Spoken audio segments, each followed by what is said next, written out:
Praise the Lord. കർത്താവിന്റെ അതിപരിശുദ്ധമായ നാം വാഴ്ത്തപ്പെടുന്നത് ഈ നല്ല സമയത്ത് ഓർത്ത് ദൈവത്തെ സ്തുതിക്കുകയും വാഴ്ത്തുകയും ചെയ്യും. വിവിധ സ്ഥലങ്ങളിൽ അക്ഷരമായിരുന്നു ദൈവവചനം കേൾക്കുന്ന എല്ലാ പ്രിയപ്പെട്ടവർക്കും കർത്താവായ യേശു ക്രിസ്തുവിന്റെ വിലയേറിയ നാമത്തിലെ സ്നേഹവചനം അല്പസമയത്ത് ദൈവവചന ചിന്തയ്ക്കായി ഒരു ദൈവവചന ഭാഗം വായിക്കുന്നു. ലേവ്യ പുസ്തകം 22-ാം അധ്യായം അതിന്റെ 32-ാമത്തെ വാക്യം. എന്റെ വിശുദ്ധ നാമത്തെ നിങ്ങൾ അശുദ്ധമാക്കരുത്. ഇസ്രായേൽ മക്കളുടെ ഇടയിൽ ഞാൻ ശുദ്ധീകരിക്കപ്പെടണം. ഞാൻ നിങ്ങളെ ശുദ്ധീകരിക്കുന്ന യഹോവയാകും. വളരെ അനുഗ്രഹിക്കപ്പെട്ട പരിശുദ്ധമായ വിശുദ്ധമായ പരിപാവനതുകൊണ്ട് നിറയപ്പെട്ട ഒരു നല്ല ദൈവവചനമാണ് നമ്മൾ വായിച്ചു കേട്ട ദൈവവചനം എന്ന് പറയുന്നത്. വേദപുസ്തകത്തിനകത്തെ ലേവ്യ പുസ്തകം എന്ന് പറയുന്നത് വളരെ പ്രാധാന്യമുള്ള പുസ്തകമാണ്. എല്ലാവരും വായിക്കണം. ലേവ്യ പുസ്തകം വായിച്ചെങ്കിൽ മാത്രമേ ജീവിത സാഹചര്യങ്ങൾ ശുദ്ധീകരണം, ശുദ്ധി എന്ത്, ഏതെല്ലാം നിലപാടുകൾ നാം സ്വീകരിക്കണം, ഏതെല്ലാം നിലപാടുകളിലൂടെ പോകണം എന്നൊക്കെ നമുക്ക് മനസ്സിലാക്കാൻ കഴിയത്തുള്ളൂ. ഹല്ലേലൂയ.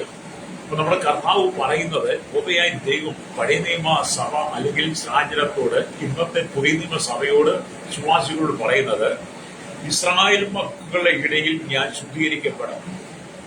അന്നത്തെ കാലഘട്ടം, ഇന്നത്തെ കാലഘട്ടം ദൈവം അത് തന്നെയാണ് പറയുന്നത്. ദൈവമക്കളുടെ ഇടയിൽ, ദൈവജനത്തിനിടയിൽ ഞാൻ ശുദ്ധീകരിക്കപ്പെടണം.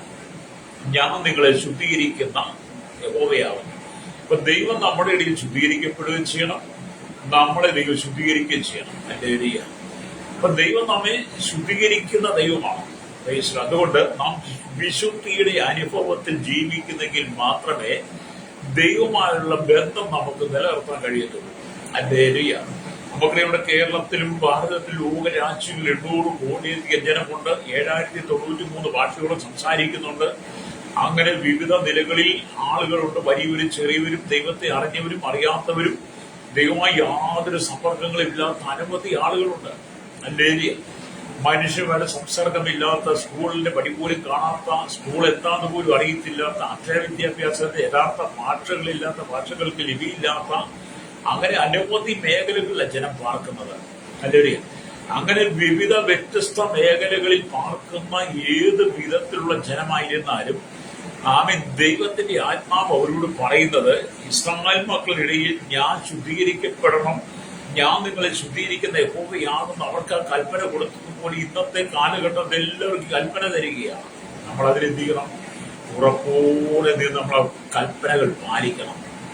ദൈവിക കൽപ്പനകൾ പാലിക്കുവാൻ നാം ബാധ്യസ്ഥരായിരിക്കണം എന്നാണ്. അപ്പൊ നിങ്ങൾ വിശുദ്ധിയുള്ള ദൈവത്തിന്റെ മന്ദിരമായിരിക്കണം, വിശുദ്ധിയുള്ള ദൈവത്തിന്റെ മക്കളായിരിക്കണം. വിശുദ്ധിയുള്ള നിങ്ങളുടെ ജീവിതത്തെ ദൈവം ഹല്ലേലൂയ ആമേൻ ഇഷ്ടപ്പെടുമെന്നുള്ളതാണ്. വിശുദ്ധിയുള്ള നിങ്ങളുടെ ജീവിതത്തെ, നിങ്ങളുടെ മന്ദിരത്തെ, നിങ്ങളുടെ ആരാധനയെ ഒക്കെ ദൈവം ഇഷ്ടപ്പെടുന്നു. ഹല്ലേലൂയ. നിങ്ങളെ ദൈവം വിശുദ്ധിക്കായിട്ട് വിളിച്ചതാണ്. നിങ്ങളെ ദൈവം വിശുദ്ധി, നിങ്ങളെന്ന് പറയുമ്പോൾ ഞാനടക്കമുള്ള നമ്മളെ ദൈവം വിശുദ്ധിക്കായിട്ടാണ് വിളിച്ചത്.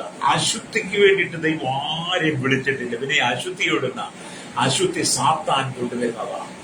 ഓരോ മനുഷ്യനെയും അശുദ്ധിയിലേക്ക് കൊണ്ടുപോകാൻ, എന്നെ അശുദ്ധിയിൽ കൊണ്ടുപോയിട്ട് വിശുദ്ധി ഇല്ലായ്മ ചെയ്ത് ദൈവത്തിൽ നിന്ന് അകറ്റിക്കളഞ്ഞ് അവസാനം നമ്മെ നരക കോടതിയിലേക്ക്, നരക ന്യായവിധിയിലേക്ക് കൊണ്ടുപോകാൻ പിശാച് നമ്മെ അവന്റെ തന്ത്രങ്ങളിലൂടെ കൊണ്ടുപോകുമ്പോൾ, ഇന്ന് പകൽ എന്നെ കേൾക്കുന്ന യുവാക്കന്മാരോട്, പ്രത്യേകിച്ച് വളർന്നു നിന്ന കൗമാരക്കാരോട് അടക്കം ഞാൻ പറയട്ടെ, ഈ കാലഘട്ടത്തിലായിരിക്കുന്ന യൗവനക്കാരും വാർദ്ധക്യത്തിലുള്ള ശ്രദ്ധിച്ച് കേൾക്കുക. ദൈവം നിന്നെ ശുദ്ധീകരണത്തിന് വേണ്ടി വിളിച്ചതാണ്. ദൈവം നിന്നെ വിശുദ്ധിക്ക് വേണ്ടി വിളിച്ചതാണ്. ദൈവം നിന്നെ ശുദ്ധീകരണത്തിന്, ആ വിശുദ്ധിക്ക് വേണ്ടി നിന്റെ ഇടയിൽ, നിങ്ങളുടെ ഇടയിൽ, നിങ്ങളുടെ കുടുംബത്തിൽ, നിന്നിൽ പാർക്കുവാൻ വേണ്ടിയിട്ടാണ് ദൈവം നിനക്ക് ഭൂമി ജന്മം തന്നത്. പക്ഷെ നീ അശുദ്ധിയിലേക്ക് പോയെന്നുള്ളതാണ്. പ്രൈസ്. അപ്പൊ നമ്മൾ വിശുദ്ധിയോടെ ജീവിക്കണം.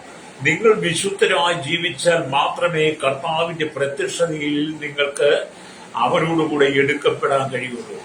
ഓരശുദ്ധനും കർത്താവ് തൻ ഗംഭീരനാദത്തോടും പ്രധാന ദൂതന്റെ ശബ്ദത്തോടും ദൈവത്തിന്റെ കാഹളത്തോടും കൂടെ മധ്യാകാശത്തിൽ ഇറങ്ങി വരുമ്പോൾ, മുമ്പേ മരിച്ച വിശുദ്ധന്മാരൊക്കെ ഉയർത്തെഴുന്നേൽക്കുമ്പോൾ പിന്നെ ജീവനോടിരിക്കുന്ന നാം ഓരോരുത്തരും അവരോടുകൂടെ മേഘങ്ങളിൽ എടുക്കപ്പെടണമെങ്കിൽ ഹല്ലേലൂയ നമ്മൾ വിശുദ്ധ ജീവിതം നയിക്കണം. 1 എങ്ങനെ 4:16 വാക്യങ്ങൾ വായിച്ചാൽ മനസ്സിലായി അല്ലേ? അപ്പൊ ഒരു അശുദ്ധനും കർത്താവിന്റെ വരവെങ്കിൽ കാഹളനാദത്തിൽ ആമീൻ കർത്താവിനെ കാണുവാൻ കഴിയില്ല, കർത്താവ് കൊണ്ട് എടുക്കപ്പെടാൻ കഴിയത്തില്ല. ആമീൻ സ്തോത്രം. വിശുദ്ധമായി നമ്മൾ ജീവിക്കണം. ചില ആളുകൾ എന്നൊക്കെ പറയാൻ പ്രത്യേകിച്ച് ക്രൈസ്തവ സമൂഹത്തിൽ ഇന്ന് രാത്രി കള്ളു കുടിച്ചു, ഇന്ന് രാത്രി 2 പെക്കടിച്ചു, നാളെ രാവിലെ പള്ളിയിൽ പോയി ഉപസാരിച്ചാൽ മതിയല്ലോ. അങ്ങനെ ചെയ്യുന്ന പുരോഹിതന്മാരെ കബളിപ്പിക്കുന്ന അനവധി ക്രൈസ്തവ വിശ്വാസികൾ പറയട്ടെ, നിനക്ക് വേണ്ട നിന്റെ സമുദായത്തിൽ നിന്റെ പള്ളിയിലെ പുരോഹിതനെ കളിപ്പിക്കുന്നതിന്റെ പുരോഹിതന്റെ മുമ്പിൽ കാപട്യം കാണിക്കുന്നതിന്റെ പുരോഹിതൻ വെച്ചെന്ന് കള്ള സാക്ഷി പറയാം, കള്ള വേണമെങ്കിൽ വ്യാജ ഉപസാരം നടത്താം. പക്ഷേ പുരോഹിതന്റെ മുമ്പിൽ നീ പാപം മറച്ചാലും ദൈവത്തിന് മുമ്പിൽ മറയ്ക്കാൻ പറ്റത്തില്ല. ഇത് വേർപെട്ട കൂട്ടമായിരിക്കുന്ന പെന്തക്കോസുകാരോട് ഞാൻ പറയട്ടെ, വേർപെട്ട കൂട്ടങ്ങൾ എന്ന് പറയുന്നത് ഇതിനകത്ത് ഒരുപാട് വേർപെട്ടതുകൊണ്ട് വേർപെടാത്തതുകൊണ്ട്, അല്ലെങ്കിൽ ദൈവത്തെ അറിഞ്ഞുകൊണ്ട് അറിയാത്തവരുണ്ട്. ഞങ്ങൾ വേർപാടാന്ന് പറഞ്ഞ് നടക്കുന്നവരുമുണ്ട്. അവരോടൊക്കെ പറയട്ടെ, നീ നിന്നെ തന്നെ വിശുദ്ധീകരിക്കുന്നില്ല എങ്കിൽ, നീ വിശുദ്ധമായി ജീവിക്കുന്നില്ല എങ്കിൽ, ആമീൻ സ്തോത്രം, നീ ആ സകല അശുദ്ധി ചെയ്തിട്ട് ഞായറാഴ്ച രാവിലെ സഭയിൽ വന്ന് വിശ്വാസികളുടെ മുമ്പിൽ പാസ്റ്റർ മുമ്പിൽ എഴുന്നേറ്റ് നിന്ന് വ്യാജ സാക്ഷ്യം പറഞ്ഞിട്ട് നീ കാഹളനാദം വരുമ്പോൾ കർത്താവിന്റെ കൂടി എടുക്കപ്പെടാമെന്ന് ചിന്തിക്കരുത്. അല്ലേ? ആമീൻ ആഴ്ചകൾ കൂടും സകല പാപവും ചെയ്തിട്ട് കള്ളസാക്ഷ്യം പറയുക. ഇതുപോലെ 2 ഫേക്ക് അടിച്ചിട്ട് അല്ലേ രാവിലെ പള്ളി വന്നാൽ മതിയല്ലോ. ഇനി 2 കുപ്പി മേടിച്ച് അലമാരിയിൽ വെച്ചിട്ട് 2 കുപ്പി മേടിച്ച് അതിൽ ഷോക്കേസ് വെച്ചിട്ട്, അല്ലെങ്കിൽ തലയണക്കീഴിൽ വെച്ചിട്ട് ബീഡി സിഗരറ്റ് പാൻ മസാലയൊക്കെ മേടിച്ച് പാനിന്റെ റോക്കറ്റിൽ അല്ലെങ്കിൽ എവിടെയെങ്കിലുമൊക്കെ വെച്ചിട്ട് എന്നിട്ട് രാവിലെ പള്ളിയിലേക്ക് വന്നാലും ദൈവം നിന്നെ പരിഗണിക്കുന്നില്ല. നിന്റെ ആരാധന പോലും ദൈവം കേൾക്കുന്നില്ല. നീ എത്ര പരിപാവനമായി വന്നു നിന്നാലും, വിശുദ്ധയുടെ വേഷഭൂഷാദികൾ അണിഞ്ഞു നിന്നാലും, ഒരു പാപിയായ നിന്നെ സഹോദരി, പാപിയായ നിന്നെ ദൈവം ഗൗനിക്കുന്നില്ല. നിന്റെ പ്രാർത്ഥന ദൈവം കേൾക്കത്തില്ല. ദൈവം നമ്മെ അശുദ്ധിക്കല്ലല്ലോ വിളിച്ചു. നിന്റെ ജീവിതത്തെ നീ ഒരിക്കലും അശുദ്ധിയിലേക്ക് തള്ളിവിടരുത്. അപ്പൊ നമുക്ക് സ്വർഗത്തിലേക്ക് പ്രവേശിപ്പാൻ കഴിയണമെങ്കിൽ വിശുദ്ധ ജീവിതം നയിക്കണം. സ്വർഗത്തിൽ ദീർഘകാലം നിലനിൽക്കുവാൻ, എങ്ങനെ നിത്യത മുഴുവൻ, സ്വർഗത്തിൽ നിത്യത മുഴുവൻ നിലനിൽക്കണമെങ്കിൽ നിങ്ങൾ വിശുദ്ധിക്ക് വേണ്ടി ജീവിക്കണം. അല്ലേ? അതുകൊണ്ടാണ് കർത്താവ് പറയുന്നത്, പൂർണ്ണ വിശുദ്ധിയെ നോക്കി പ്രാർത്ഥനയോടെ മുന്നേറണമെന്ന് പറയുന്നത്. അല്ലേ? നമ്മൾ ചിന്തിച്ചു നോക്കേണ്ട, പുതിയ നിയമസഭയോട് കർത്താവ് പറഞ്ഞ ദൂതന്റെ വെളിപ്പാട് പുസ്തകം 22-ാം അധ്യായം അതിന്റെ 11-ാമത്തെ വാക്യത്തിൽ എന്താണ് പറഞ്ഞത്? അല്ലേലൂയ. ഇവിടെ ഇങ്ങനെ പറയുകയാണ്, അല്ലേലൂയ സ്തോത്രം, അനീതി ചെയ്യുന്നവൻ ഇനിയും അനീതി ചെയ്യട്ടെ, അനീതി ചെയ്യുന്നവൻ ഇനിയും അനീതി ചെയ്യട്ടെ, കള്ളു കുടിക്കുന്നവൻ, പെണ്ണ് പിടിക്കുന്നവൻ, വ്യഭിചരിക്കുന്നവൻ, ചീട്ട് കളിക്കുന്നവൻ, കൈക്കൂലി വാങ്ങുന്നവൻ, കൊള്ളയടിക്കുന്നവൻ, തീവ്രവാദി, ഭീകരവാദി, വർഗീയവാദി, രാഷ്ട്രീയക്കാരൻ, ഏഷണിക്കാരൻ, കൊലപാതകൻ, ചെടിക ജീവിതം നയിക്കുന്നവൻ എല്ലാം, അവരെല്ലാം അനീതി ചെയ്യുന്നവരുടെ കൂട്ടത്തിലാണ് കൂട്ടിയിരിക്കുന്നത്. അല്ലേ? അതുകൊണ്ട് അവരുടെ അനീതി ചെയ്യുന്നവൻ ഇനിയും അനീതി ചെയ്യട്ടെ, അഴുക്കുള്ളവൻ അഴുക്കാടട്ടെ, ജീവിതം മുഴുവൻ ഹൃദയം മുഴുവൻ അഴുക്കുള്ളവൻ അഴുക്കാടട്ടെ എന്നാണ്. അല്ലേ? എന്നിട്ട് പറയുകയാണ്, നീതിമാൻ ഇനിയും നീതി ചെയ്യട്ടെ. അതെ, അല്ലേ സ്തോത്രം. അല്ലേ? നീതിമാനിനി നീതി ചെയ്യണം. അനീതി ചെയ്യുവാനും അഴുക്കുള്ള അനുഭവത്തിലൂടെ ജീവിക്കുവാനും നീ ഇടയാകാതെ നീ നീതിമാൻ നീതി ചെയ്യട്ടെ, വിശുദ്ധൻ ഇനിയും തന്നെ വിശുദ്ധീകരിക്കട്ടെ. അപ്പം വിശുദ്ധൻ ഇനി എന്ത് ചെയ്യണം? തന്നെ വിശുദ്ധീകരിച്ചുകൊണ്ട് നമ്മുടെ കർത്താവായ യേശുക്രിസ്തുവിന്റെ മധ്യാകാശ വരവെങ്കിൽ ആ ദൈവരാജ്യത്തിൽ നമ്മുടെ നിത്യത മുഴുവൻ പിതാപുത്ര പരിശുദ്ധാത്മാവോടൊപ്പം ചേർന്ന ദൈവത്തെ ആരാധിച്ച് മഹത്വപ്പെടുത്തി നമുക്ക് ജീവിക്കാൻ കഴിയണമെങ്കിൽ ഇവിടെ വെച്ച് തന്നെ നമ്മൾ ശുദ്ധീകരിക്കപ്പെടണം. അതാണ് വെളിപ്പാട് പുസ്തകം 22:11 നമ്മോട് വ്യക്തമാക്കുന്നത്. അല്ലേലൂയ. അപ്പൊ നാം ആരാധിക്കുന്ന ദൈവം വിശുദ്ധൻ മാത്രമല്ല, നമ്മെ ശുദ്ധീകരിക്കുന്ന ദൈവമാണ്. നമ്മൾ ആരാധിക്കുന്ന ജീവനുള്ള ദൈവം, ഇസ്രായേലിന്റെ ദൈവം, ഈ അണ്ടകടാകത്തെ നിർമ്മിച്ചവൻ, അഖിലാണ്ടത്തിന്റെ ഉടമയും ബ്രഹ്മാണ്ടത്തെ മുഴുവൻ അടക്കി ഭരിക്കുന്നവൻ. ഹല്ലേലൂയ. ആമേൻ. ആദിയിൽ ആകാശവും ഭൂമി സൃഷ്ടിച്ചവൻ, വെളിച്ചം ഉണ്ടാകട്ടെ എന്ന് കൽപ്പിച്ചപ്പോൾ തന്നെ വെളിച്ചം ഉണ്ടാക്കി തന്നവൻ, വെളിച്ചത്തെ സൃഷ്ടിച്ചവൻ, അവൻ വിശുദ്ധനായ ദൈവമാണ്. ഹല്ലേലൂയ. ആമേൻ. നാം ആരാധിക്കുന്ന ദൈവം വിശുദ്ധൻ. ആമേൻ. വിശുദ്ധൻ മാത്രമല്ല, അവൻ നമ്മെ ശുദ്ധീകരിക്കുന്ന ദൈവമാണ്. ഹല്ലേലൂയ. നമ്മെ ശുദ്ധീകരിക്കുന്ന ദൈവമാണ്. നാം ആ ശുദ്ധീകരണത്തിലൂടെ ജീവിക്കണം. സഹോദര സഹോദരി, നീ ഏത് മതക്കാരനായിരുന്നാലും, ഏത് ഭാഷക്കാരനായിരുന്നാലും, ഏത് രാജ്യക്കാരനായിരുന്നാലും, ജാതി മത വർഗ വർണ്ണ വ്യത്യാസമില്ലാതെ ആമേൻ അവന്റെ കരങ്ങൾ കൊണ്ട് നിലത്തെ പൊടി കൊണ്ട് മെനഞ്ഞെടുത്ത് അവന്റെ മൂക്കിലെ ജീവശ്വാസം നിന്റെ മേൽ ഊതി നീ ജീവനുള്ള ദേഹിയായി മാറിക്കഴിഞ്ഞപ്പോൾ ഹല്ലേലൂയ ആമേൻ നിന്നെ ഈ ഭൂമിയിൽ ആക്കി വെച്ചിരിക്കുന്ന ദൈവമുണ്ട്. ആ ദൈവം നിന്നെ വിശുദ്ധീകരിക്കുന്നവൻ. ദൈവം വിശുദ്ധൻ മാത്രമല്ല, നിന്നെ ശുദ്ധീകരിക്കുന്നവനാണ്, വിശുദ്ധീകരിക്കുന്നവനാണ്. അതുകൊണ്ട് നിന്റെ പാപത്തിന്റെ പ്രവൃത്തികളെ വിട്ട് നീ ദൈവത്തിലേക്ക് മടങ്ങി വരണം. രക്തം ചെയ്യണം. അല്ലാതെ എന്തെങ്കിലുമൊക്കെ ചെയ്തെങ്കിൽ നടന്നിട്ട് അങ്ങ് ദൈവത്തെ മഹത്വപ്പെടുത്തി ഇപ്പൊ അവിടെയും കൂടെ നേർച്ച കാഴ്ച ഇട്ട് ആമി തീർത്ഥയാത്രയൊക്കെ നടത്തി ആമി വേഷഭൂഷാദികളൊക്കെ അണിഞ്ഞ് ആമി വിശുദ്ധിയുടെ പ്രച്ഛന്ന വേഷമൊക്കെ ധരിച്ച് മനുഷ്യനെ കബളിപ്പിക്കുന്ന ആമി ജീവിതം നീ നയിച്ചാൽ നിന്റെ ജീവിതത്തിന്റെ അവസാനം നരകക്കടലിലേക്ക് നീ പോകും. ഹല്ലേലൂയ. നരകത്തിലേക്ക് പോകാതെ നീ മാനസാന്തരപ്പെടണം. പാപം ചെയ്ത് നീ നടക്കുന്തോറും നീ നരകത്തിലേക്ക് പോവുകയാണ്. നീ ജഡികനായി പ്രാകൃതനായി മാറിക്കൊണ്ടിരിക്കുകയാണ്. സ്തോത്രം. നമ്മൾ എല്ലാ വിധത്തിലും ശുദ്ധീകരിക്കണം. ഹല്ലേലൂയ. അപ്പൊ ദൈവം നമ്മുടെ ദൈവം നാം ആരാധിക്കുന്ന വിശുദ്ധൻ മാത്രം നമ്മെ ശുദ്ധീകരിക്കുന്ന ദൈവമാണ്. ആമി എങ്ങനെയെങ്കിലും നിങ്ങൾ വിശുദ്ധരാകുവിൻ എന്ന് കൽപ്പിച്ചുകൊണ്ട് അല്ല വേദപുസ്തകം ആരംഭിക്കുന്നത്. എങ്ങനെയെങ്കിലും നിങ്ങൾ വിശുദ്ധ ജീവിതം നയിക്കണമെന്നില്ല. അങ്ങനെ വേദപുസ്തകത്തിൽ വാക്യമില്ല കേട്ടോ. ഹല്ലേലൂയ. എങ്ങനെയെങ്കിലും വിശുദ്ധിയായി ജീവിക്കുക അങ്ങനല്ല. നിങ്ങളുടെ ജീവിതം മുഴുവൻ വിശുദ്ധീകരണമായിരിക്കണം. അതാണ് കർത്താവ് ആഗ്രഹിക്കുന്നത്. ഹല്ലേലൂയ. അപ്പൊ ജീവിതത്തിന്റെ ഓരോ ഭാഗങ്ങളിലും വിശുദ്ധിയുള്ളവനായി അവൻ വാഞ്ചയുള്ളവനായിരിക്കണം. ജീവിതത്തിന്റെ ഓരോ മേഖലയിലും വിശുദ്ധ ജീവിതം നയിക്കുവാൻ നമ്മൾ വാഞ്ചയുള്ളവരായിരിക്കണം, ആഗ്രഹമുള്ളവരായിരിക്കണം, സമർപ്പണമുള്ളവരായിരിക്കണം. ലോകം നമുക്ക് അനുകൂലമല്ല. സാത്താന്റെ ആരാധനകൾ, സാത്താന്റെ സഭകൾ ലോകം മുഴുവൻ വ്യാപരിച്ചിരുന്ന ഓരോ ജില്ലകളിലും ഓരോ ഗ്രാമങ്ങളിലേക്കും സാത്താനി ആരാധനകൾ, സാത്താന്റെ ദൂതന്മാരും പ്രവേശിച്ചു. അത് ഓൺലൈനിലൂടെ എല്ലായിടത്തൂടെയും സാത്താനി ആരാധന സകല കാപട്യങ്ങളും ജഡികതയും അശുദ്ധിയും ലോകത്ത് മുഴുവൻ ദേശത്ത് മുഴുവൻ പ്രാമി വ്യാപരിച്ച് കുടുംബങ്ങളിലേക്ക് വ്യാപരിച്ച് പിശാച് ഏത് വിധത്തിൽ തന്നെ പാപത്തിൽ തള്ളിയിടുവാൻ, അശുദ്ധി തള്ളിയിടുവാൻ അവനെ കിണഞ്ഞ് പരിശ്രമിച്ചു കൊണ്ടിരിക്കുമ്പോൾ അതിന്റെ നടുവിലേക്ക് നമ്മൾ സ്നേഹിത നിന്റെ ജീവിതത്തിന്റെ ഓരോ ഭാഗങ്ങളിലും നീ വിശുദ്ധിയോടെ ദൈവത്തെ ആരാധിക്കണം. അതിന് വാഞ്ചയുണ്ടായിരിക്കണം. അതുകൊണ്ടാണ് നമ്മൾ ഈ ആവർത്തന പുസ്തകമൊക്കെ വായിക്കുമ്പോൾ കാണുന്നത്. ആവർത്തന പുസ്തകം 7-ാം അധ്യായത്തിന്റെ 6-ാമത്തെ വാക്യം ഇങ്ങനെ വായിക്കുന്നു. ആവർത്തന പുസ്തകം 7-ാം അധ്യായത്തിന്റെ 6-ാമത്തെ വാക്യം ഇങ്ങനെ വായിക്കുന്നു. യഹോവയ്ക്ക് നീ ഒരു വിശുദ്ധ ജനമാകുന്നു. അല്ലെങ്കിൽ യഹോവയ്ക്ക് നീ ആരാണ്? യഹോവയ്ക്ക് നീ ഒരു വിശുദ്ധ ജനമാകുന്നു. എന്നാൽ ഇന്നത്തെ കാലഘട്ടത്തിൽ എന്താണ് ചെയ്യുന്നത്? നീ യഹോവയ്ക്ക് അശുദ്ധ ജനമായി മാറി. അല്ലേ?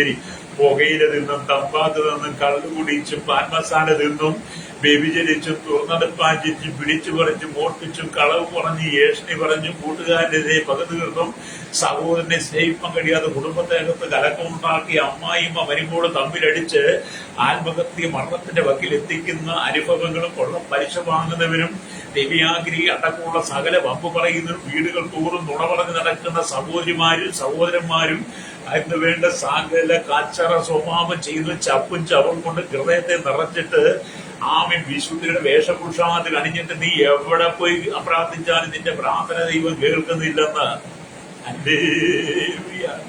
ശ്രദ്ധിച്ചിട്ടുണ്ടോ? വചനമൊക്കെ വല്ലപ്പോഴും വായിക്കുന്നത്. പലപ്പോഴൊക്കെ ദൈവവചനം വായിച്ച് നമ്മെ ശുദ്ധീകരണ യുഗത്തിലേക്ക് കൊണ്ടുപോകാം, അശുദ്ധി ജീവിക്കുക. അപ്പം വചനം പറയാണ്, യഹോവയ്ക്ക് നീ വിശുദ്ധ ജനമാകുന്നു. ഭൂതലത്തിലുള്ള സകല ജാതികളിലും വെച്ച് നിന്നെ തനിക്ക് സ്വന്തം ജനമായിരിക്കേണ്ടത് നിന്റെ ദൈവമായ യഹോവ തിരഞ്ഞെടുത്തിരിക്കുന്നു.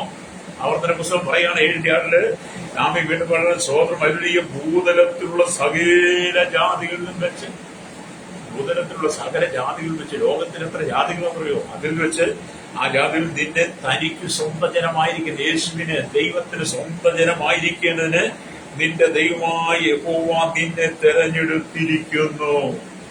അതുകൊണ്ട് നിന്റെ വിളിയും തെരഞ്ഞെടുപ്പ് നീ അധികം ഉറപ്പാക്കണം. നിന്റെ വിളിയും തെരഞ്ഞെടുപ്പ് നീ അധികം ഉറപ്പാക്കുന്നില്ലെങ്കിൽ നീ വീണ്ടും ആദാമിന്റെ സ്വഭാവത്തിൽ, ആദാമി പാപത്തിൽ വീട് കിടക്കുന്നവളാണ്. നീ ചതിക്കപ്പെട്ടവനാണ്, വഞ്ചിക്കപ്പെട്ടവളാണ്. ഈ കാലഘട്ടത്തിൽ എന്നെ കേൾക്കുന്ന ഭൂമാവി, ലോക സംഭവങ്ങൾ ഓരോന്നും നമ്മുടെ കൺമുമ്പിൽ വരച്ചു കാണിക്കുന്നത്, സത്യവേദ പുസ്തകത്തിൽ എഴുതിയിരിക്കുന്ന പ്രവചന ദൂതുകൾ ഓരോന്നും നിറവേറുന്നത് കാണുമ്പോൾ, രാജ്യങ്ങൾ തമ്മിൽ കലഹിക്കുമ്പോൾ, യുദ്ധങ്ങൾ, ക്ഷാമങ്ങൾ, ഭൂകമ്പങ്ങൾ, സുനാമികൾ, കെടുതികൾ, മഹാവ്യാധികൾ, മലയിലിടിച്ചിലുകൾ, ഉൾപ്പെടലുകൾ, നാശങ്ങൾ, രാഷ്ട്രീയ പകപോക്കൽ, രക്തച്ചൊരിച്ചിലുകൾ, തീവ്രവാദം, ഭീകരവാദം, വർഗീയത എന്നുവേണ്ട സകല കച്ചറ കൊണ്ട് ലോക രാജ്യങ്ങൾ തകർന്നുകൊണ്ടിരിക്കുമ്പോൾ, മനുഷ്യന്റെ ജീവിതത്തിന് ഒരു വിലയും കൊടുക്കാതെ മനുഷ്യനെ വെട്ടിമുറിച്ച് നശിപ്പിച്ചവനെ അറുത്ത് മുറിച്ചവന്റെ കഴുത്തറുത്ത് കൊള്ളുന്ന അനുഭവത്തിലേക്കൊക്കെ രാജ്യത്തിന്റെ സ്ഥിതി മാറിയിരിക്കുമ്പോൾ ഓർത്തോണം, ആമീൻ, നമ്മുടെ കർത്താവ് വരാൻ സമയമായി. യേശു മധ്യാകാശത്തിൽ വരാൻ സമയമായി. തന്റെ വിശുദ്ധ സഭയെ, മണവാട്ടി സഭയെ ചേർക്കാൻ വരവായി. ആ വരവിന്റെ നാളുകൾ അടുത്തിരിക്കുന്നു. ഇനി കാലം അധികമില്ല. അതുകൊണ്ട് എന്നെ കേൾക്കുന്ന പ്രിയ ശ്രോതാവേ, സഹോദര സഹോദരി, നീ വിശുദ്ധ ജനമായി മാറണം. ഈ ലോകത്തെ നീ സ്നേഹിക്കരുത്, ലോകത്തെ നീ ആഗ്രഹിക്കരുത്, ഈ ലോകത്തോട് നീ പ്രേമം കൂടരുത്. ഒന്നുകൂടെ ഈ ലോകത്തിലുള്ളതിനോട് നീ പ്രേമം കൂടരുത്. നീ കർത്താവിന് വേണ്ടി വേർതിരിക്കപ്പെടണം. നമ്മുടെ ആത്മമണവാളൻ മധ്യാകാശത്തിൽ വരാൻ സമയമായി. നീ ശുദ്ധീകരിക്കപ്പെട്ടിട്ടുണ്ടോ? നിന്റെ കുടുംബത്തിനകത്ത് ഭാര്യ, ഭർത്താവ്, മക്കൾ, അപ്പൻ, അമ്മ എല്ലാം കൂടെ ശുദ്ധീകരിക്കപ്പെട്ടിട്ടുണ്ടോ? ദൈവമുണ്ടോ നിന്റെ ജീവിതത്തിൽ? ദൈവമുണ്ടോ നിന്റെ ഹൃദയത്തിൽ? ദൈവമുണ്ടോ നിന്റെ ഭവനത്തിൽ? നീ വിശുദ്ധീകരിക്കപ്പെട്ടവനാണോ? വിശുദ്ധ നിന്റെ ജീവിതത്തിലുണ്ടോ? നിന്റെ നോട്ടത്തിൽ, നിന്റെ വാക്കുകളിൽ, നിന്റെ കേൾവിയിലൂടെ, നിന്റെ സംസാരത്തിലൂടെ, പ്രവൃത്തിയിലൂടെ വിശുദ്ധമായത് നീ പ്രവർത്തിക്കുന്നുണ്ടോ? ഹല്ലേലൂയ. ഇതൊക്കെ കേൾക്കുമ്പോൾ നിങ്ങൾക്ക് എങ്ങനെ ഇഷ്ടപ്പെടുമെന്ന് എനിക്കറിയത്തില്ല. ഇഷ്ടപ്പെട്ടാൽ ഇല്ലെങ്കിൽ പറയാതിരിക്കാൻ പറ്റത്തില്ലല്ലോ. ഞാൻ ആഗ്രഹിക്കുന്നത് നിങ്ങളുടെ രക്ഷയാണ്. ഞാനൊരു മതത്തിന്റെ പ്രഭാഷണമായിട്ട് നിങ്ങളോട് പറയുന്നില്ല, ഒരു മതത്തിൻ്റെതായിട്ട് നിന്നുമല്ല പ്രസംഗിക്കുന്നത്. സത്യവേദ പുസ്തകം എന്ത് പറയുന്നു അത് ഞാൻ സംസാരിക്കുന്നു. ഒറ്റ കാരണമേ ഉള്ളൂ, നിങ്ങൾ നിത്യതയിൽ സ്വർഗരാജ്യത്തെ കാണണം. ഹല്ലേലൂയ. നിങ്ങൾ നരകത്തിൽ പോയ നരകക്കടലിൽ കെടാത്ത തീ, ചാകാത്ത പുഴുവുള്ള സകല ദൂതന്മാരും, ഈ ലോകത്തിലെ ആദ്യത്തെ കുലപാതക സ്വന്തം അനുജനെ കൊന്നു കളഞ്ഞ കുലപാതകനായിരിക്കുന്ന കായീനടക്കമുള്ള സകല ദുഷ്ടന്മാരും ചെകുത്താന്മാരും താമസിക്കുന്ന കൊമ്പ് വെച്ച് കിടക്കുന്നവൻ, അല്ലേരിയ, അവന്റെ അരികിലേക്ക്, ഈ ആത്മ പാതാളത്തിലേക്ക് നീ പോകാതിരിക്കാൻ വേണ്ടിയിട്ടാണ് ഞാൻ ഈ ദൈവവചനം പറയുന്നത്, നിങ്ങളെ കുറിച്ചുള്ള ആത്മഭാരത്തോടെ, അല്ലേരിയ. അപ്പൊ ഇവിടെ ദൈവത്തിന്റെ വചനം പറയുന്നത്, അല്ലേരിയ, ഇസ്രായേൽ ജനങ്ങളെ വിശുദ്ധീകരിക്കുവാനായി അവരെ മിസ്രൈമിൽ നിന്നും വേർതിരിച്ചു കൊണ്ടുവന്നു. ഇസ്രായേൽ ജനവും മിസ്രൈമി ജനവും ഒന്നിച്ചു പാർത്തുകൊണ്ടിരുന്നു. ഇസ്രായേൽ ജനം മിസ്രൈമിൽ അടിമകളായിരുന്ന ഇസ്രായേലത്തെ കൊണ്ട് മണ്ണ് കുഴച്ച് കട്ട പിടിപ്പിച്ച് രാവും പകലും അവനും ജീവിതത്തിൽ വിശുദ്ധിയില്ലാതെ, ദൈവവുമായി ബന്ധമില്ലാതെ അടിമകളെ പോലെ ഇസ്രായേലും മിസ്രൈമിൽ ജീവിച്ചു. അവരുടെ സഹോദരന്മാർ മിസ്രൈമിയുടെ ഫറവോന്റെ ആളുകളുടെ കയ്യാലും വാളിനാലും കുന്തത്താലും ചാട്ടുവാൻ അടികളേറ്റും മർദ്ദനമേറ്റും അവർ തകർന്നു. അങ്ങനെ ഇസ്രായേലും നിലവിളിച്ചു. ആ കണ്ണുനീര് ദൈവം കണ്ട നിലവിളി കേട്ടു. നമ്മുടെ കർത്താവ് മോശെ എന്ന മനുഷ്യനെ മിസ്രൈമിലേക്ക് അയച്ചു. മോശയിലൂടെ ഇസ്രായേലത്തെ മിസ്രൈമിൽ നിന്ന് വേർതിരിച്ച് എന്തിനാണ്? വിശുദ്ധീകരിക്കുവാൻ. മിസ്രൈമിൽ കിടന്ന് ഇടപഴകി ജീവിക്കാതെ അവരെ വിളിച്ചു വേർതിരി വിശുദ്ധീകരണത്തിനായി. മരുഭൂമിയിൽ ആകാശത്തിലെ മന്ന കൊണ്ടവരെ ഘോഷിപ്പിച്ച് ഇസ്രായേലും മരുഭൂമിയിൽ വന്നപ്പോൾ അവർ ഭക്ഷിപ്പാൻ ദൈവം കൊടുത്ത സ്വർഗീയ ദൂതന്മാര് കഴിക്കുന്ന സ്വർഗീയ മന്നയാണ്. അവർ നേരം വെളുത്തെഴുന്നേറ്റ് വരുമ്പോൾ കൂടാരത്തിന്റെ ചുറ്റിനും മഞ്ഞിൽ പൊതിഞ്ഞ് കിടക്കുന്ന മന്ന വെയിലുദിച്ച് മഞ്ഞുരുക്കും മുമ്പേ ഓടിപ്പോയി എന്ത് ചെയ്യണം? അവനവൻ ആവശ്യമുള്ള മന്ന പെറുക്കണം, അധികം പെറുക്കരുത്. അല്ലേരിയ, ദൈവം കൽപ്പിട്ടുണ്ട്. അല്ലേരിയ, അങ്ങനെ മന്ന കൊണ്ട് പോഷിപ്പിച്ച്, അല്ലേരിയ, അവർ വിശുദ്ധിയോടുകൂടി ജീവിക്കുവാനായി ദൈവം 10 കൽപ്പനകൾ പ്രമാണം മോശയ്ക്ക് എഴുതി കൊടുത്തു. അല്ലേലിയ, 10 കൽപ്പനകൾ എന്തിനാ തന്നത്? സ്തോത്രം. അല്ലേലിയ. പുറപ്പാട് പുസ്തകം 20-ാം അധ്യായം 21 തൊട്ട് വായിച്ചു. 20-ാമത്തെ 1 തൊട്ട് വാക്യങ്ങൾ വായിക്കുമ്പോഴും, ആവർത്തന പുസ്തകം 5-ാം അധ്യായം 16 17 തൊട്ട് വാക്യങ്ങൾ താഴോട്ട് വായിച്ചു വരുമ്പോൾ, ദൈവം സീനായി പർവ്വതത്തിൽ വെച്ച് മോശയ്ക്ക് കൊടുത്ത 10 കൽപ്പന, 10 പ്രമാണങ്ങളെ കാണാൻ കഴിയും. പക്ഷേ ഇന്നത്തെ ക്രൈസ്തവരോട് ചോദിക്കട്ടെ, നീ 10 കൽപ്പന എന്ന് പറയുന്ന പ്രമാണം അനുസരിച്ച് ജീവിക്കുന്നവരാണോ നീ? മോനകത്ത് ഒരു പ്രമാണം ഞാൻ പറയാ, അല്ലെ ഒരു യേശു, മോഷ്ടിക്കരുത്, നീ മോഷ്ടിക്കാതെ ജീവിച്ചിട്ടുണ്ടോ? വ്യഭിചരിക്കരുത്, നീ വ്യഭിചരിക്കാതെ ജീവിച്ചിട്ടുണ്ടോ? കള്ളസത്യം ചെയ്യരുത്, അല്ലേലിയ, ഇതൊക്കെ ഇടയ്ക്കുള്ള. പിന്നെ ഏറ്റവും ആദ്യം, ഞാനല്ലാതെ അന്യദൈവം നിനക്കുണ്ടാകരുത്, ഞാനല്ലാതെ അന്യദൈവം നിനക്കുണ്ടാകരുത്. മീതെ സ്വർഗത്തിലോ ഭൂമിയിലോ വെള്ളത്തിലോ വെള്ളത്തിന് കീഴോ ചലിക്കുന്ന യാതൊന്നിന്റെ പ്രതിമ ഉണ്ടാക്കരുത്, അവയെ നമസ്കരിക്കരുത്. അപ്പൊ അത് രണ്ടാമത്തെ കൽപ്പന. ഒന്നാമത്തെ കൽപ്പന, ഞാനല്ലാതെ ദൈവം, വേറെ ദൈവം ഉണ്ടാകരുത്. ഇതിനെല്ലാം കൂടെ അങ്ങോട്ട് കൂട്ടിക്കൊഴിച്ചിട്ട് 10 കൽപ്പന പ്രമാണത്തെ മനുഷ്യന്റെ തങ്ങളുടെ ഇഷ്ടപ്രകാരത്തിനകത്ത് അങ്ങ് കൂട്ടിക്കൊടുക്കി ചില സാമ്പാർ പരുവത്തിലാക്കിയിട്ട് ഇത് ചില സവാടിപ്പിക്കുന്നത്. പ്രമാണം അങ്ങനെ പഠിപ്പിച്ച് അല്ലെങ്കിൽ നീ നരകത്തിൽ പോകും കേട്ടോ. പതരം പോലെ തന്നെ പഠിപ്പിക്കണം. അപ്പം ദൈവം നമുക്ക് 10 കൽപ്പനയാവുന്ന പ്രമാണം തന്നു. അവർക്ക് വേണ്ടി ആലോചനകളും നൽകി. ആത്മീയ വിശുദ്ധിയോടുകൂടി ജീവിക്കുവാൻ ശാരീരിക വിശുദ്ധിയെയും അവൻ മുഖ്യമായി കരുതി. നമ്മൾ ആത്മീയമായി ജീവിക്കണം, ശാരീരിക വിശുദ്ധിയോടെ ജീവിക്കണമെന്ന് സ്വർഗത്തിലെ ദൈവം ആഗ്രഹിക്കുക. അല്ലേ എന്ന് പറഞ്ഞാൽ ആമൻ, അല്ലെ അശുദ്ധമായവയോ പ്രേതങ്ങളെയോ തൊട്ടാൽ അശുദ്ധരാകും എന്ന് അവൻ ആലോചന പറഞ്ഞു. അല്ലേറിയ ഏതെല്ലാം പക്ഷികളെ തിന്നാം, ഏതെല്ലാം മൃഗങ്ങളെ തിന്നാം, ഏതെല്ലാം മത്സ്യങ്ങൾ തിന്നാം, ആമീൻ, ഏതെല്ലാം മത്സ്യങ്ങളെ തിന്നാമെന്നെല്ലാം ആലോചന നൽകി. അല്ലേറിയ അപ്പൊ ഏതെല്ലാം പക്ഷികളെ തിന്നാം, ഏതെല്ലാം മത്സ്യങ്ങളെ തിന്നാം, ഏതെല്ലാം മൃഗങ്ങളെ തിന്നാമെന്നൊക്കെ ദൈവം നമുക്ക് ആലോചന നൽകി. അതിന് ലേവ്യ പുസ്തകം അല്ലെങ്കിൽ ഒന്ന് വായിച്ചു പഠിച്ചാൽ മതി. ലേവ്യ പുസ്തകം 10, 11, 12, 13, 14 ഇങ്ങനെയുള്ള വാക്യങ്ങൾ ഒന്ന് വായിക്കുമ്പോൾ നമുക്ക് കാണാൻ കഴിയും. തിന്നരുതാത്ത പക്ഷികൾ, തിന്നരുതാത്ത മത്സ്യങ്ങൾ, തിന്നരുതാത്ത മൃഗങ്ങൾ, അല്ലെങ്കിൽ ഇതിനെക്കുറിച്ച് അവിടെ എല്ലാം രേഖപ്പെടുത്തി. കൂടാതെ കുടുംബജീവിതത്തിൽ വിശുദ്ധിയോടുകൂടി ജീവിക്കുവാൻ എങ്ങനെ കഴിയും? കുടുംബജീവിതത്തിൽ എങ്ങനെ വിശുദ്ധിയോടുകൂടി ജീവിക്കാൻ കഴിയും? ഭാര്യ ഭർത്താക്കന്മാർ എങ്ങനെ വിശുദ്ധി കാത്തു സൂക്ഷിക്കണം?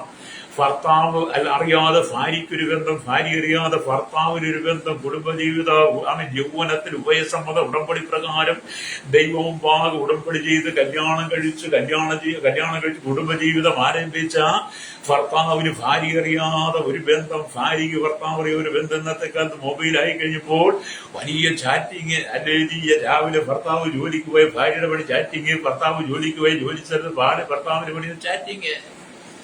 ഇങ്ങനെ ഒരുപാട് പരാതികൾക്ക് വേണ്ടിയും പ്രാർത്ഥിക്കുന്നുണ്ട് കേട്ടോ. അല്ലെങ്കിൽ അതുകൊണ്ട് എത്ര ധൈര്യമായിട്ട് പറയാനേ. തകർന്നു കിടക്കുന്ന കുടുംബങ്ങളെയൊക്കെ എനിക്കറിയാം. നമുക്ക് സോഷ്യൽ മീഡിയ പറയാൻ പറ്റത്തില്ലല്ലോ.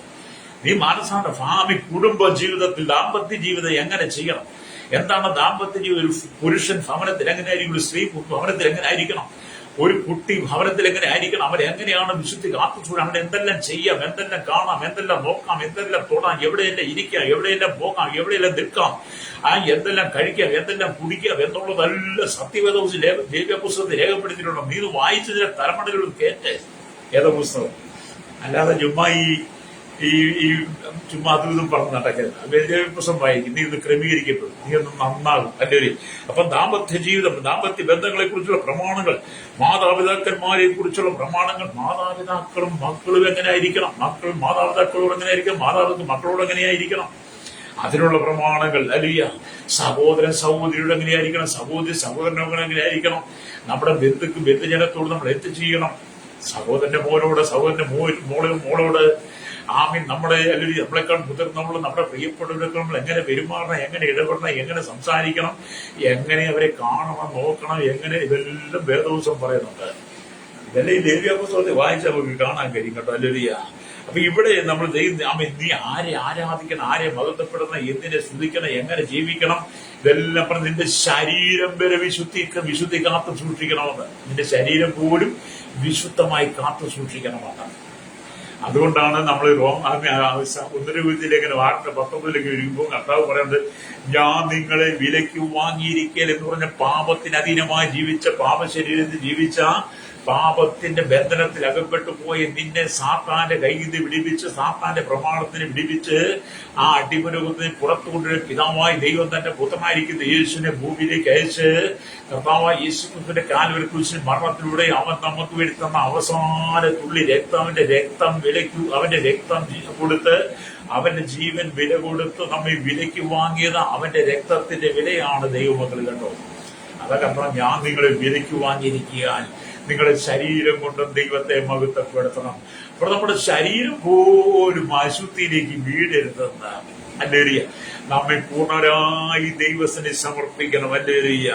അപ്പം ജീവിതത്തിൽ എങ്ങനെ ചെയ്യണം അല്ലയ, പിന്നെ നീ സമുദായത്തിൽ എങ്ങനെ പോകണം, സമുദായത്തിൽ നീ എങ്ങനെയായിരിക്കണം, ജോലി സ്ഥലത്ത് എങ്ങനെയായിരിക്കണം, നീ മറ്റുള്ളവർ സംസാരിക്കുമ്പോൾ എങ്ങനെയായിരിക്കണം, മറ്റുള്ളവരെ നോക്കുമ്പോൾ എങ്ങനെയായിരിക്കണം. ഹല്ലേലൂയ. നിന്റെ നോട്ടം പോലും ദൈവം പറഞ്ഞു നീ എങ്ങനെ നോക്കണമെന്ന്. അതാ ഇയ്യോബിന്റെ പുസ്തകം പറയുന്നത് 31:1, ഞാൻ എന്റെ കണ്ണുകൊണ്ടൊരു നിയമം ചെയ്തിരിക്കുന്നു, പിന്നെ ഞാൻ എങ്ങനെ കന്യകയെ നോക്കും. ഒന്നുകൂടെ നിങ്ങൾ ആവർത്തിച്ച് വായിച്ച് വേദപുസ്തകം കയ്യിലുണ്ട് എടുത്തിട്ട് നോക്ക്. യോബിന്റെ പുസ്തകം 31:1, അല്ലെങ്കിൽ ഞാൻ എന്റെ കണ്ണുകൊണ്ടൊരു നിയമം ചെയ്തു. എന്നിട്ട് എങ്ങനെ കന്യകയെ നോക്കും. ഇന്നത്തെ കാലങ്ങളിൽ സഹോദര സൗദി, നീ ആരെയാണ് നോക്കുന്നത്? നിന്റെ നോട്ടം എവിടെയാണ്? ലേലിയ പാപത്തിന് വശംകൃതമായി പാപത്തിന് വശീകരിച്ച് സാത്താന്റെ അനുയായി സാത്താൻ നിന്നെ പാപത്തിലേക്ക് തള്ളിയിടുക. പാപം ചെയ്യുന്നവൻ പിശാചിന്റെ മകനാകുന്നു. പിശാച് ആദ്യം മുതൽ പാപം ചെയ്യുന്നു. അല്ലലിയ ആമേൻ അലിയ. 1 യോഹന്നാൻ 3:8. ആ പിശാചിന്റെ പ്രവർത്തികളെ അഴിപ്പാനല്ലോ ദൈവപുത്രൻ മനുഷ്യപുത്രൻ വന്നത്. അതേ, പിശാച് ആദ്യം മുതൽ പാപം ചെയ്യുന്നു. അവന്റെ സ്വഭാവം പാപം. അതുകൊണ്ട് നീ പാപം ചെയ്യുമ്പോൾ നീ പിശാച് എന്ന പിതാവിന്റെ മകനാണ്, മകളാണ്.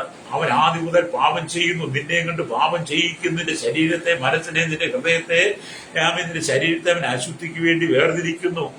ആമേ സ്തോത്രം. പാപം നിന്റെ വാതുകൾ കിടക്കുന്നു. പാപത്തോട് പോരാണ് നീ പ്രാണത്യാഗത്തോളം നീ എതിർത്ത് നിന്നിട്ടില്ല. ഇന്ന് നീ പാപിയാ മനുഷ്യ, സഹോദര സഹോദരി, ഇന്ന് നീ പാപിയാ. നീ മാനസാന്തരപ്പെട്ട് മടങ്ങി പോവാ. നിന്റെ നിത്യത നീ നരകത്തിൽ കൊണ്ടുപോയി കൊടുക്കരുത്. നിന്റെ നിത്യത നരകത്തിൽ കൊടുക്കാം. നിന്റെ നിത്യത സ്വർഗരാജ്യത്തിലായിരിക്കണം. ഹല്ലേലൂയ. സ്തോത്രം. ഞാൻ പണ്ട് ഭയങ്കര പാപിയായിരുന്നു, മഹാപാപിയായിരുന്നു. പൗലോസ് പറഞ്ഞില്ലേ, പാപികൾ ഒന്നാമനെന്ന് പറഞ്ഞാൽ ഞാൻ വെറും താരത എന്ന പാപിയായിരുന്നു ഞാൻ. നിങ്ങൾക്കറിയാവോ, ഞാനൊക്കെ തരന്ന എന്ന പാപി എന്നൊക്കെ പറയുന്ന പറഞ്ഞാൽ ഞാനത് അങ്ങനെ ജീവിച്ചതുകൊണ്ടാണ് പറയുന്നത്.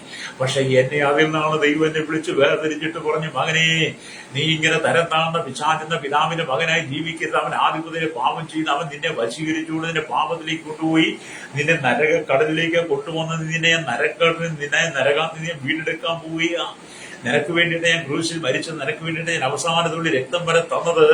എന്റെ രക്തം കൊണ്ട് ഇതിനെ കഴുകി വെടിപ്പാക്കി ഞാൻ നിനക്ക് ഭൂമി ജീവിക്കേണ്ട പ്രമാണങ്ങളെല്ലാം തന്നിട്ടുണ്ട്. ആ പ്രമാണം ആമി മോശയിലൂടെ ഞാൻ കൈമാറി. ഇന്ന് ലേവ്യ പുസ്തകം എന്ന് പറയുന്ന ഒരു പുസ്തകമുണ്ട്. ആ പുസ്തകത്തിനകത്ത് എഴുതി വെച്ചിട്ടുണ്ട്. മോനെ നീ അത് വായിക്കാൻ പറഞ്ഞപ്പോൾ ഞാൻ ലേവ്യ പുസ്തകമൊക്കെ ആവർത്തിച്ച് വായിച്ചു.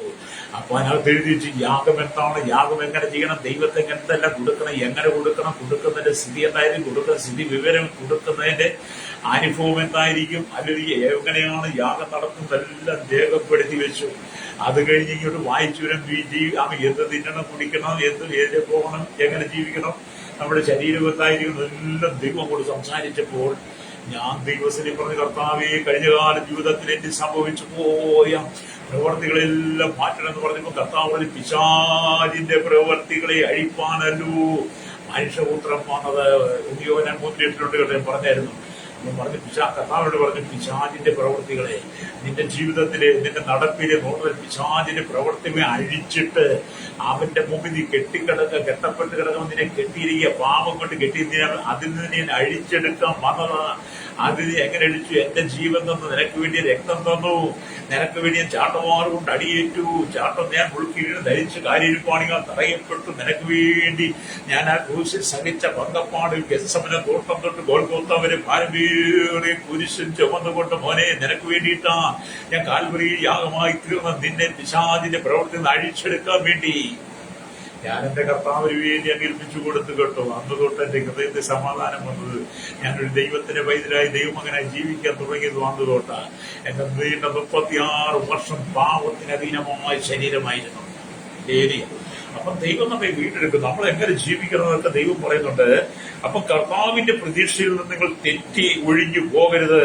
ഇസ്രായേലിൽ പാപത്തിലേക്ക് പ്രവേശിച്ചപ്പോൾ അവരെ ശിക്ഷിക്കുവാനായി അന്യ രാജാക്കന്മാരുടെ കൈകളേൽപ്പിച്ചു. അല്ലെങ്കിൽ പിന്നീട് അവർ ദൈവത്തെ നോക്കി യാചിക്കുവോളം അവരെ വിടുവിച്ചില്ല. സമാജാനം ദൈവസ്ഥയെ പിറുകൊടുത്തു പാപത്തിന് അധീനമായി വീണു മിസ്രൈമിൽ നിന്ന് വിടുവിച്ചു കൊണ്ടുവന്നവർ മറന്നുപോയി. മരുഭൂമിയിൽ മഞ്ഞ കൊടുത്തതും കാടപ്പട്ടി കൊടുത്തതും അവരെ നടത്തിയതും പാറയിൽ പിളർന്ന് വെള്ളം കൊടുത്തതും എല്ലാം അവർ മറന്നുപോയി. അവർ ദൈവത്തോട് പിറുകൊടുത്ത് പാപം ചെയ്തപ്പോൾ ദൈവം എന്ത് ചെയ്തു? മറ്റ് ജാതി രാജാക്കന്മാരുടെ കയ്യിൽ ഏൽപ്പിച്ചവർ പീഡ അനുഭവിച്ച് കഷ്ടം സഹിച്ചു. അവസാനം അവർ മടങ്ങി വന്ന് ദൈവത്തെങ്കിലും യാചിക്കുവോളം ദൈവം അല്ലൊരു സ്തോത്രം അനങ്ങിയില്ലെന്നുള്ളത്. അതുകൊണ്ട് ഹോശേയുടെ പുസ്തകം വായിക്കുക കാണുന്നുണ്ട്. യഹൂദിയെ, ഞാൻ നിനക്ക് എന്ത് ചെയ്യേണ്ടു? നിന്റെ വാത്സല്യം പ്രഭാത മേഘം പോലെയും പുലർച്ചയ്ക്ക് നീങ്ങിപ്പോകുന്ന മഞ്ഞ് പോലെ ഇരിക്കുന്നു. എന്നിട്ടും കൈവിട്ട് കളഞ്ഞില്ല ദൈവം, എന്നിട്ടും കൈവിട്ട് കളഞ്ഞില്ല. മക്കൾ എത്ര പാപം ചെയ്താലും അപ്പന്മാര് ക്ഷമിക്കുന്നുണ്ടല്ലോ. അവൻ നാളെ നന്നാകും, ഇന്ന് നന്നാകും, നാളെ നന്നാകും. ഇന്ന് അവന്റെ സ്വഭാവത്തിന് മാറ്റം വരും, നാളെ അവന്റെ സ്വഭാവത്തിന് മാറ്റം വരുമെന്ന് ചിന്തിച്ച് മനസ്സ് കണക്കുകൂട്ടി എത്രയോ മാതാപിതാക്കൾ തങ്ങളുടെ കുഞ്ഞുങ്ങളുടെ രക്ഷയ്ക്ക് വേണ്ടി കാത്തിരിക്കുന്നത് പോലെ തന്നെ നമ്മുടെ ദൈവം നമ്മെ കാത്തിരിക്കുക. നമ്മൾ ഇന്ന് നന്നാകും, നാളെ നന്നാകും എന്നുള്ളത് എന്നെ കേൾക്കുന്ന സ്നേഹിതേ. നമുക്ക് മാതൃക കാണിക്കുവാനായി തന്റെ ഏകജാതനായ പുത്രനായ യേശു ക്രിസ്തുവിനെ ഈ ലോകത്തിലേക്ക് അയക്കുവാൻ കർത്താവിന്റെ പ്രസാദമായി അശുദ്ധമായി ലോകത്തിൽ ഒരുവൻ വിശുദ്ധിയോടെ ജീവിക്കും എങ്ങനെ സാധിക്കാൻ കഴിയുമെന്ന് നമുക്ക് യേശുവിലൂടെ വെളിപ്പെടുത്തി തന്നു. ഹല്ലേലൂയ. അതുകൊണ്ടാണ് സ്തോത്രം പത്രോസിന്റെ ലേഖനമൊക്കെ വായിക്കുമ്പോൾ കാണുന്നുണ്ട്. 1 പത്രോസിന്റെ ലേഖനത്തിലേക്ക് വരുമ്പോൾ കാണുന്നു. 1 പത്രോസിന്റെ ലേഖനം 2-ാം അധ്യായം അതിന്റെ 21, 22 വാക്യങ്ങൾ വായിക്കുമ്പോൾ അതിനായിട്ടല്ലോ നിങ്ങളെ വിളിച്ചിരിക്കുന്നത്. ക്രിസ്തുവും നിങ്ങൾക്ക് വേണ്ടി കഷ്ടം അനുഭവിച്ചു. നിങ്ങൾ അവന്റെ കാൽച്ചുവട് പിന്തുടരുവാൻ ഒരു മാതൃക വെച്ചു പോയിരിക്കുന്നു. അവൻ പാപം ചെയ്തിട്ടില്ല, അവന്റെ വായിൽ വഞ്ചനയൊന്നും ഉണ്ടായിരുന്നില്ല. തന്നെ ശകാരിച്ചിട്ട് പകരം ശകാരിക്കുകയും കഷ്ടം അനുഭവിച്ചിട്ട് വീക്ഷണം പറയാതെയും ന്യായമായി വിധിക്കുന്നുവെങ്കിൽ കാര്യം ഫലമേൽപ്പിക്കുക എത്രയേ ചെയ്ത കർത്താവ് പറഞ്ഞതേ. കർത്താവ് ഒരു മാതൃക നമുക്ക് വെച്ചിട്ടുണ്ട്. നമ്മളെ കാൽച്ചുവട് പിന്തുടരണം. അതുകൊണ്ട് എന്നെ കേൾക്കുന്ന മാതാവി പിതാവി, നിന്റെ ജീവിതത്തെ നീ വിശുദ്ധി, ദൈവം ആഗ്രഹിക്കുന്ന വിശുദ്ധിയാ. ദൈവത്തിന്റെ ഇഷ്ടമോ ശുദ്ധീകരണം തന്നെ. എല്ലാവരോടും സമാധാനം, ആദ്യ ശുദ്ധീകരണം പ്രാവി ഉത്സാഹിപ്പാ.